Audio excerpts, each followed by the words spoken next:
26 provinces, 145 territoires, plus de 450 tribus, la grandeur de notre cher et beau pays, République démocratique du Congo. Fidèles téléspectateurs, les amoureux des 10 minutes télévision et puis de l'émission Entretien, bonjour et bienvenue dans cette très belle émission. Voilà, quel est le rôle de l'Église pour l'évolution ou l'avancée significative de notre pays? L'Église est là pour détruire ou pour construire notre cher et beau pays, République démocratique du Congo. On va aborder cette question avec le servant de Dieu, Monsieur Jonathan Chiswaka en sigle JTT. Bonjour et bienvenue. Bonjour mon frère. Comment vous allez? Vraiment, je me porte très bien sous la grâce du Très-Haut, ça va. Merci d'abord de répondre à notre invitation de cet après-midi. Voilà, Monsieur Jonathan, vous êtes serviteur dédié de l'Église La Compassion, section GB ici à Kinshasa. Comment se porte l'Église ici actuellement en République démocratique du Congo d'une manière générale? Et à quel serviteur dédié? L'Église se porte en bonne et due forme, comme venez de dire. Nous sommes l'extension de la compassion évoluant ici au quartier GB. Nous sommes dans la grande communauté GRFM qui dirige le pasteur Marcelo Jérémy Tounassi. Très bien, le pasteur Marcelo Jérémy et Tounassi. Vous êtes serviteur de Dieu, je viens de le mentionner. Quel est le rôle de l'Église pour le développement de la République démocratique du Congo, notre cher et beau pays? L'Église a un rôle physique, mais aussi un rôle spirituel. Okay. Il faudrait qu'au préalable, les enjeux soient respectés, mais aussi en courant, toujours en nous référant dans la parole de Dieu. Les enjeux soient respectés. Quels sont les enjeux en question que l'Église doit respecter exactement? Parce qu'actuellement, nous pensons, la communauté, les Congolais, on voit que l'Église est à la base des destructions des familles, acquisant les enfants des sorciers et tout ça. La première des choses sur votre question, je dirais la conscience est l'arme la plus redoutable. La conscience, ok. La conscience. D'autant que nous sommes chrétiens, d'autant que l'Église n'a pas la conscience, nous ne pouvons jouer notre rôle comme il se doit. Il faudrait d'abord la conscience, mais aussi mettre en marche de valeurs chrétiennes. D'une manière générale, on observe des spectacles dans des églises ici à Kinshasa. Vous êtes serviteur de Dieu. Lorsque vous voyez, vous êtes à la maison en train de suivre des prédications de tel ou tel autre pasteur, les pasteurs célèbres de notre ville de Kinshasa, vous voyez des dégâts qui se passent dans des églises. Comment vous concevez cela? Ce qui est vrai, l'homme est faillible selon la parole de Dieu. Nous branchons d'une manière ou d'une autre. Okay. Mais ce qui est vrai, il faut être ouvert par des remarques, par des conseils, mais aussi avoir beaucoup du temps de lire des grands, de lire des gens qui ont aussi épaté ou commis les erreurs dans ton domaine. Okay. Et d'autant que vous vous donnez à cette direction, je crois que les choses vont changer. Mais ce qui est vrai, tout le monde est faillible. Vous pouvez aussi commettre l'erreur, ça nous arrive. Vous pouvez aussi commettre l'erreur, ça nous arrive. Mais quand ça devient d'une manière répétitive, ça comble, ça choque l'Église. Parce qu'on n'aborde pas cette question à vain. Ce n'est pas parce que vous êtes serviteur de Dieu, mais c'est parce que ça fait débat en République démocratique du Congo. C'est qui est vrai, plusieurs personnes refusent d'apprendre. Okay. Plusieurs personnes refusent d'apprendre. Il s'est dit, Dieu m'a appelé, je suis serviteur de Dieu, je dois prêcher, ça et là. Et pourtant, ce qui est vrai, en étant serviteur de Dieu, cette aptitude de prêcher n'est pas forcément la base de toute chose. Okay. Parce qu'il y a plusieurs choses qui doivent s'en suivre, il y a plusieurs choses qui doivent s'entremêler pour que ces derniers marchent ensemble. J'aimerais dire en passant, j'ai lu un merveilleux livre intitulé Comment prêcher Alfred Cohen. Okay. L'auteur était en train de dire ceci. C'est lui qui veut se donner à la prédication. Il doit se donner à ces deux choses. Premièrement, Suivre des autres prédicateurs, cela veut dire une vidéo, une prédication que tu suis sur place. Mais deuxièmement, il dit il faudrait que vous ayez habitude de suivre les politiciens. Parce que de temps que vous suivez les politiciens, vous aurez l'art de prêcher. Vous allez comprendre comment s'exprimer devant les gens. Et une telle personne, je crois que de temps qu'il se présente devant son auditoire, il aura une autre manière de procéder, une autre manière de parler. Donc j'ose croire, partant de votre question, tout ce qui se passe, il y a plusieurs personnes qui ne veulent pas apprendre. En étant serviteurs de Dieu, ils en réfilent, ils ne veulent pas apprendre. Raison pour laquelle nous allons subir, nous allons voir des dégâts. C'est tout à fait normal. Et cela n'a pas débuté aujourd'hui. Ok. Et le fait d'approprier une église, par exemple le pasteur qui est là après son départ ou il part en retraite, il prépare son fils et son enfant. Le fait d'approprier l'église, est-ce que cela est recommandé dans la Bible ou c'est juste la façon dont nous faisons les choses ici en République démocratique du Congo? Dans mon humble avis, c'est pas forcément mal, parce que vous en remarquerez dans la parole.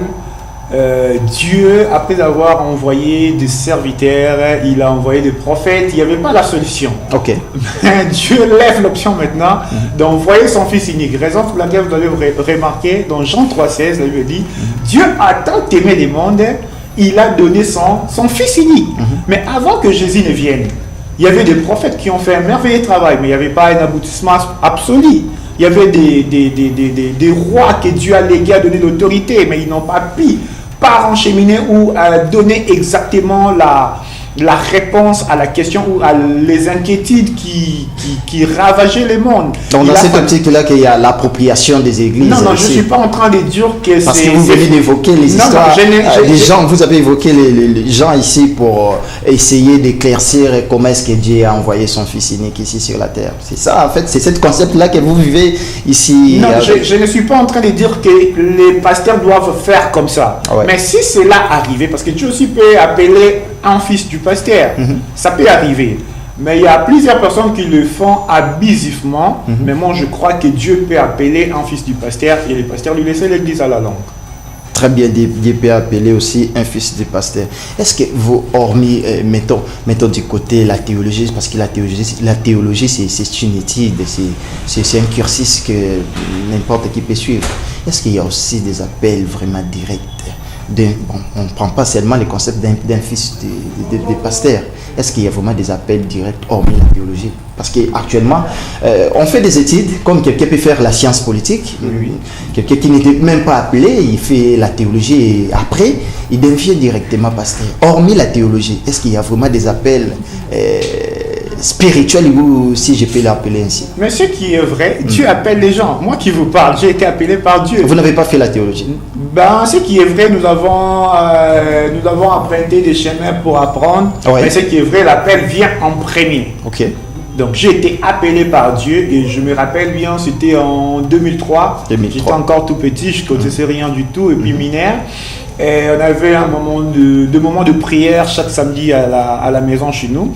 Paix à son âme, ma grande sœur, elle nous a laissé en 2023. Elle a été animée par l'esprit pour dire que toi, Jonathan, tu seras mon serviteur. Après cet événement, c'était une moquerie. Tout le monde était en train de se moquer des paroles que la sœur avait dites. À l'époque, en 2003, j'allais dire. Mais après plusieurs années, Dieu m'a fait grâce de lui rencontrer. Là, je ne connaissais même pas la compassion, je ne connaissais même pas qui que ce soit. J'étais là, petit. Mais Dieu m'a appelé.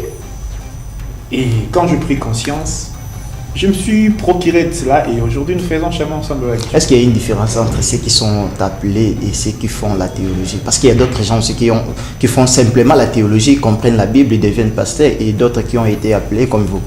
Il y a une grande différence. Parce qu'un appel, c'est tout un mandat. Un appel, c'est toute une mission. Un appel, c'est toute une référence.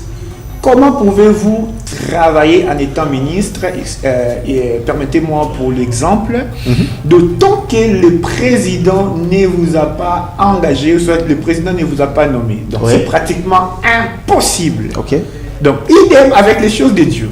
Quand je me dis je suis serviteur de Dieu, je suis appelé par Dieu, exactement, Dieu m'a appelé. Mais ce qui est vrai, L'appel, c'est quelque chose qui se passe dans le coulisses, quelque chose qui se passe entre Dieu et l'homme.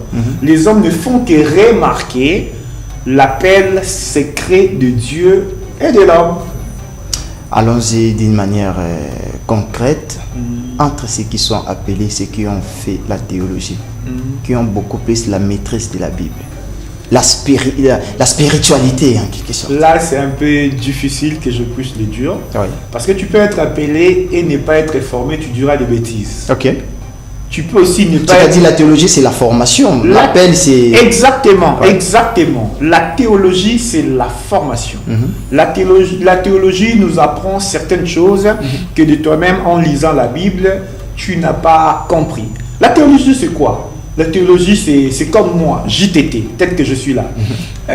Si Dieu me fait grâce à la langue, je vais publier un merveilleux livre intitulé « Le prophète et la prophétie ». J'ai déjà en pleine rédaction des ouvrages en question. Exactement. Okay. Le prophète et la prophétie. Ah oui. Partant de cette idée, je prie toutes ces choses où? Par l'expérience, en vivant avec Dieu, j'ai compris certaines choses. Maintenant, il y a des jeunes, il y a des gens qui viennent, qui n'ont pas cette expérience prophétique. Maintenant, quand je le mets dans un bouquet, cela va servir à ces jeunes gens, à ces jeunes sœurs qui vont venir d'apprendre et de comprendre la direction prophétique. C'est idem avec la théologie. C'est juste un art d'apprentissage. Donc il n'y a pas une grande différence ou la maîtrise de la Bible ou du spiritisme entre ceux qui font la théologie. À mon humble avis, rien du tout. C'est juste une école d'apprentissage. D'apprentissage. Ouais. C'est-à-dire, parce que j'ai évoqué cette question, parce qu'on voit même, il y a d'autres gens, un jeune qui est né doué en mécanique.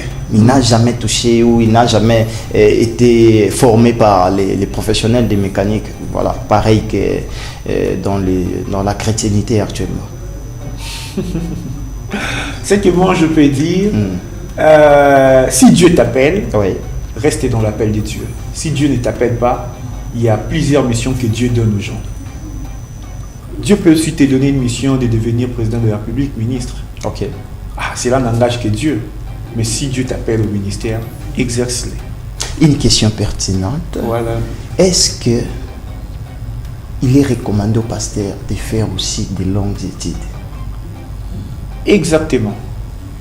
C'est vraiment une bonne chose. Je sais quoi dire.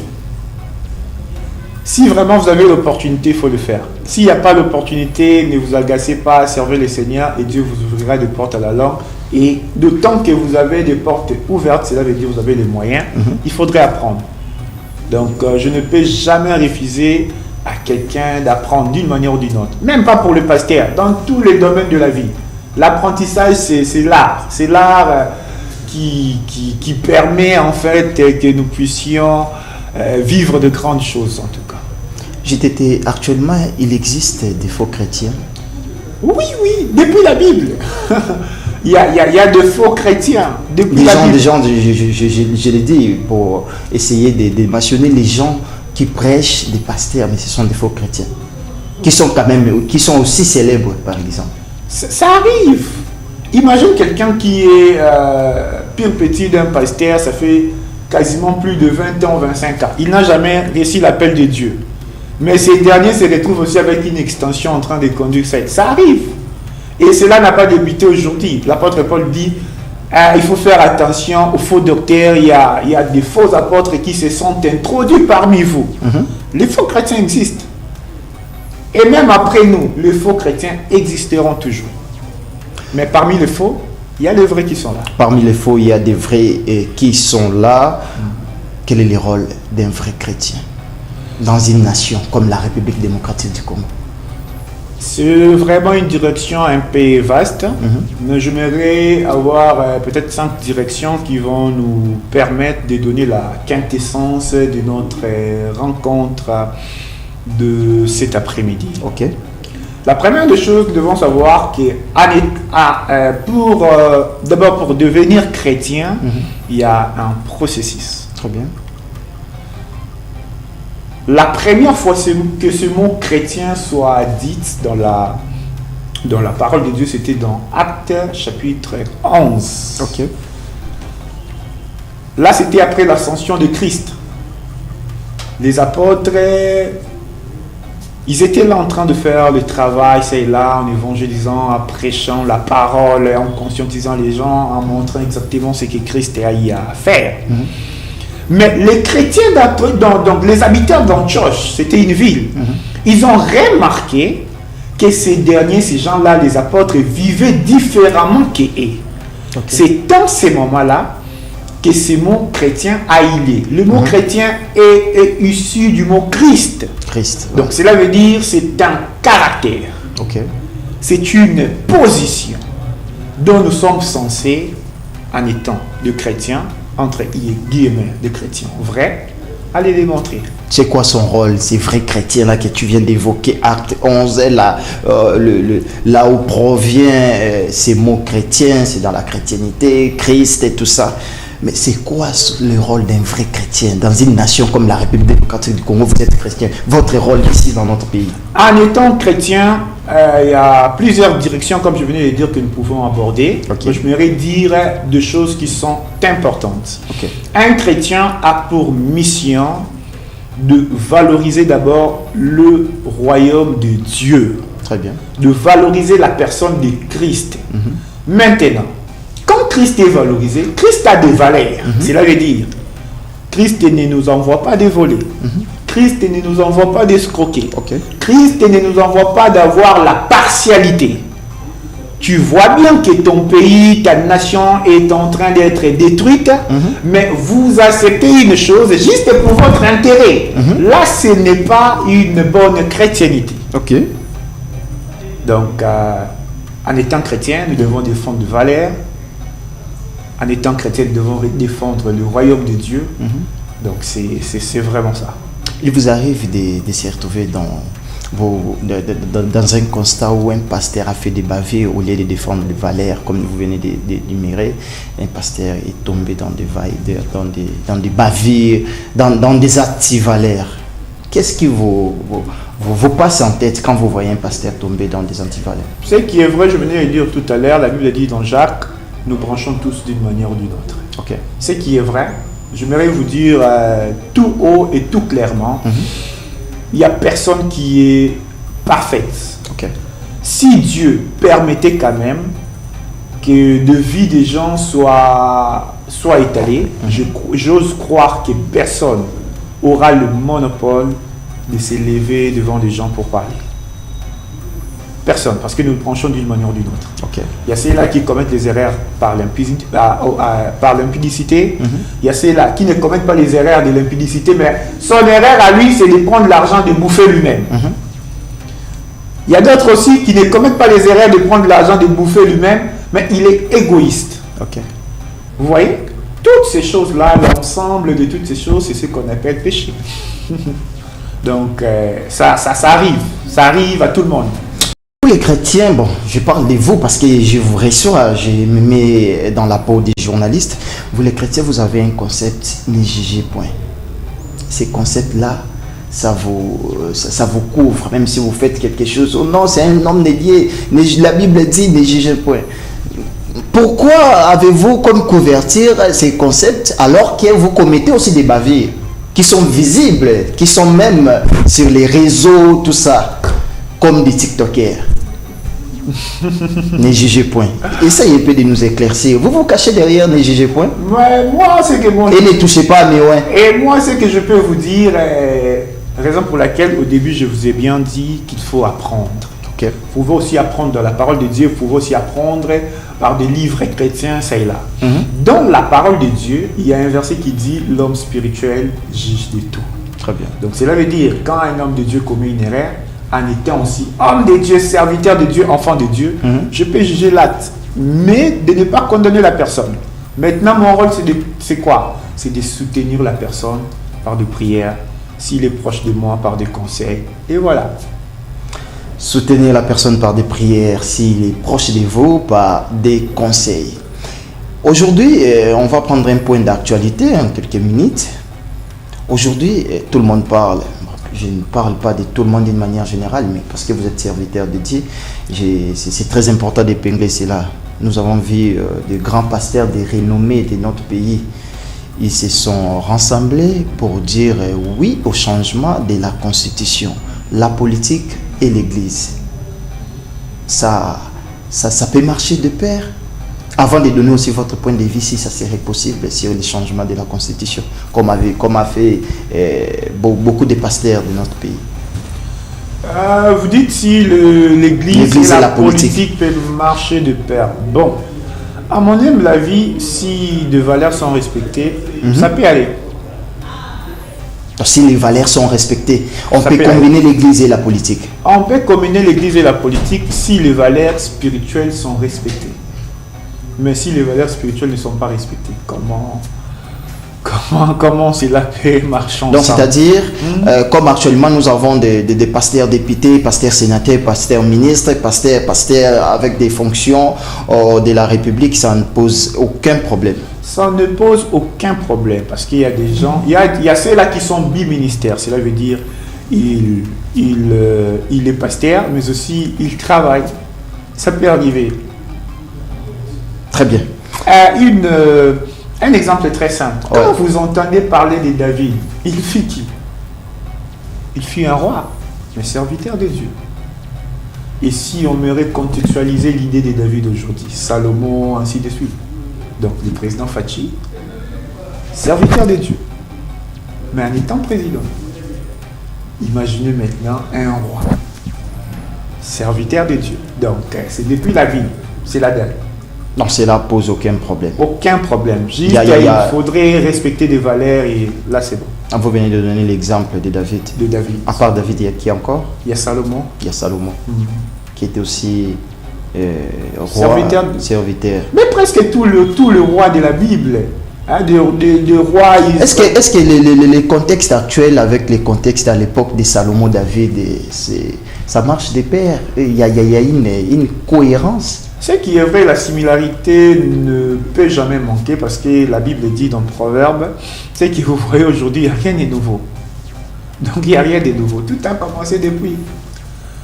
Il n'y a rien de nouveau. Vous êtes serviteur de Dieu. Oui. Beaucoup de pasteurs, majoritairement de Kinshasa, sont pour les changements ou révisions de la Constitution. Et vous aussi, votre point de vue.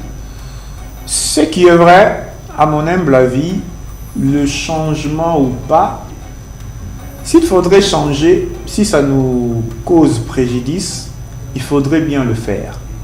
Mais à ma deuxième direction, où je ne suis pas vraiment du tout d'accord sur le fait de changer pour la continuité du président Fachi. Si moi j'étais proche du président, je vais faire quoi? Je vais lui conseiller, s'il faudrait changer, il a fallu qu'il le fasse même au premier mandat. Très bien. Si cela n'a pas tenu au premier mandat, à son deuxième mandat au début. Et maintenant, ça pose problème. Les gens disent ça et là, parce qu'il est presque à la fin. Bientôt là, le mandat va finir. Pour ne pas arriver ici, il a fallu qu'il le fasse depuis longtemps. Parce qu'en devenant président, vous avez tout un calendrier, vous avez tout un programme, vous connaissez des valeurs, vous avez des projets que vous devez réaliser, concrétiser ça et là. Donc cela veut dire, déjà, j'ose croire, avant de devenir président, il devait avoir connaissance de toutes ces choses. Exactement, s'il avait connaissance. Monsieur JTT, vous êtes serviteur de Dieu. Est-ce qu'il est important à plein culte, un pasteur aborde la question des changements, révision de la Constitution face à ses fidèles? Ce qui est vrai, nous, à la Compassion, chez mon père Marc Douelé, et l'éthique qu'on a de la Compassion, c'est pas comme ça. Je ne parle pas de la compassion. On a vécu des spectacles en spectacle.